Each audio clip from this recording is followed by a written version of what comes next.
अपने मन से गीत सुनाऊंगा। सीमांत समय हो गया है, आराम किया जाएगा।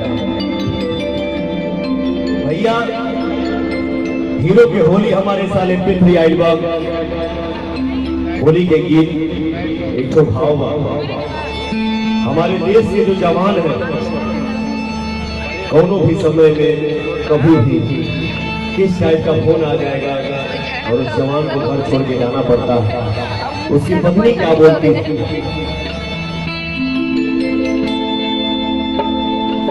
सुहाग रात के ना भाई, सुहाग रात के ना भाई से जिया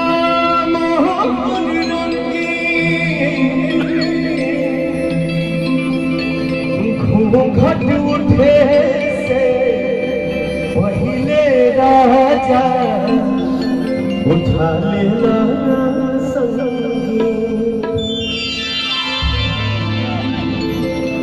क्या भाव है भैया? पत्नी बोल रही है, कैसे बोला? अरे होलियों के दिन आजा, होलियों के दिन आजा छोड़ी के लड़ाई, सुसुकी सुसुकी रो मेहंदी कलाई, सुसुकी सुसुकी रो मेहंदी कलाई।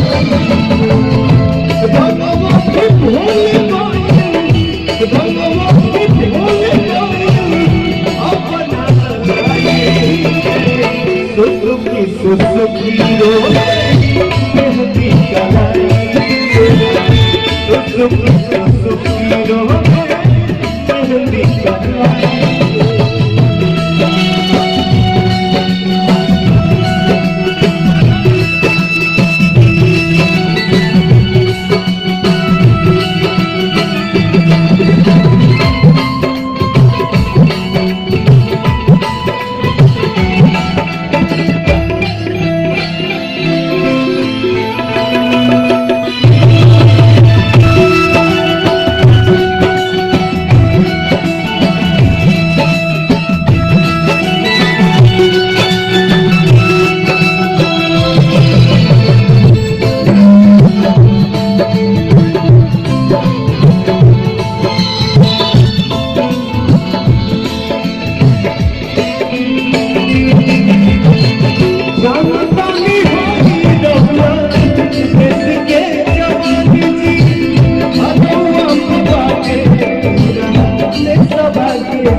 और का बोला दिया भैया, क्या बात है? ये गिलिसरी लगवाने वाले की सांसों में होते हैं,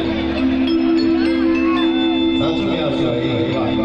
इस गाने का शूटिंग जब हो रहा था, जितने भी आर्टिस्ट थे सब लोग के आंखें आंसू आ गए। और अब क्या बोल रही थी? अरे रउआ को ढेर हो,